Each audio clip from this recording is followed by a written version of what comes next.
Hello mga kalods, welcome back sa ating YouTube channel. So don't forget to click subscribe and especially click notification bell para always po kayo updated sa mga bagong video na ating upload sa ating YouTube channel.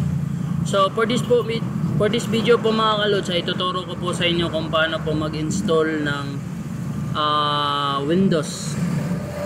May nag-order po sa atin ng client, no? Itong S10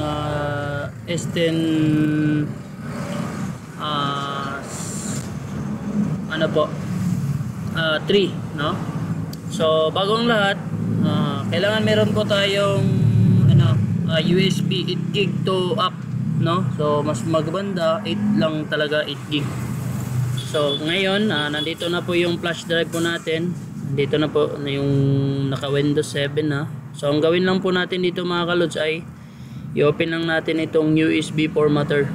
Okay? Para matanggal lahat ng files kasi ginamit na po natin yan sa Windows 10. So ganito po yun.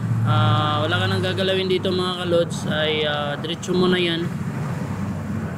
Diretso mo na yung i-delete.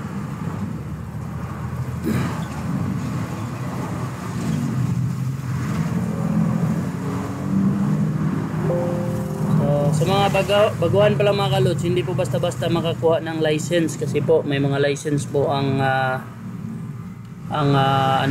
Windows ISO file. So kailangan mong bumili. Kung gusto mong makamura ng license, so para sa mga legit license po, PM nyo lang po ako mga kalods para magamit nyo po. At meron din po tayo para sa Microsoft.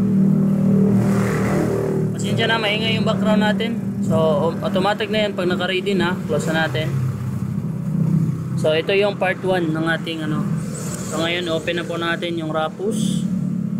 Run as administrator para ma-install na po natin yung Rapus po natin. So ayan. Then punta tayo dito sa ating select file folder. Ito Windows 7 Starters PI. So clean na po yan, walang virus. Then kapag Windows 7 hindi po naka GPT, so dapat naka NVR po tayo. Then dito naman sa installation, so standard lang. Tapos wala na tayong gagalawin kasi naka BIOS na. Tapos click na lang natin itong start. Sa mga wala pang nitong format USB formatter, gusto niyo po niyan mga kalods na tanggal lahat ng virus kahit sira pa yung USB mo, maayos po niyan. PM nyo lang po ako mga kalods. At kung gusto niyo po merong license, PM nyo lang po ako mga kalods. So ito yung Windows, papakita ko lang yung Windows laptop na Lenovo. Ayan po mga kalods, pinakita ko lang tong laptop na Lenovo. Ayan po siya, S10 3. Ayan po. Ayan po siya. So naka Windows starter po siya. So ayan. Para makita niyo po mga kalods.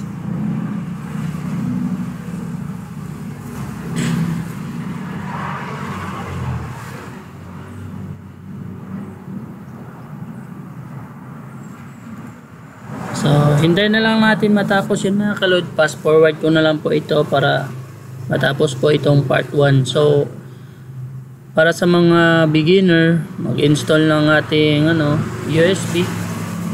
So napakita rin po natin paano i-install itong yung laptop natin. Or either po kung mahirapan po talaga kayo mag-install, pwede nyo po ako i-direct PM po mga kalod para diretso lagay na po natin ng license para magamit nyo na po yung laptop po ninyo. Either Windows na gusto niyo pong ipakabit, kasama na po yung license. Kasi po kapag bibili ka ng license sa mahal, so PM nyo na lang po ako mga kalod, meron na po siyang license na magagamit niyo po talaga. So safety, iwas virus, iwas din po yung mga technical problem ng inyong laptop. So hintayin na lang itong matapos mga kalods. Fast forward ko na lang para matapos na itong part 1 natin. Abangan niyo po yung part 2. Kung hindi pa kayo nakasubscribe sa ating YouTube channel, please subscribe.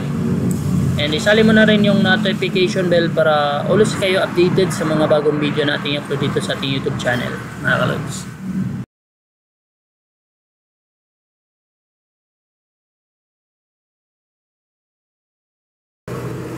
So ayan guys, tapos na pong mag-install sa ating ISO file sa ating USB. So pwede na natin tong i-close, pwede na natin tong i-direct sa ating laptop. Okay, so maraming salamat po sa inyong patuloy na panonood sa ating YouTube channel. Abangan niyo po yung next nating video patungkol po dito sa pag-install ng ating laptop. Maraming salamat po, God bless po sa mga new followers sa ating YouTube channel. Close na natin to.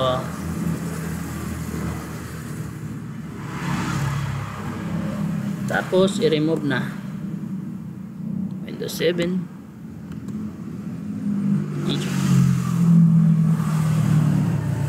Pag remove guys, hintayin natin umalis to. Then yan, pwede natin i-remove yung USB para iwas corrupt. Maraming salamat guys. Thank you so much.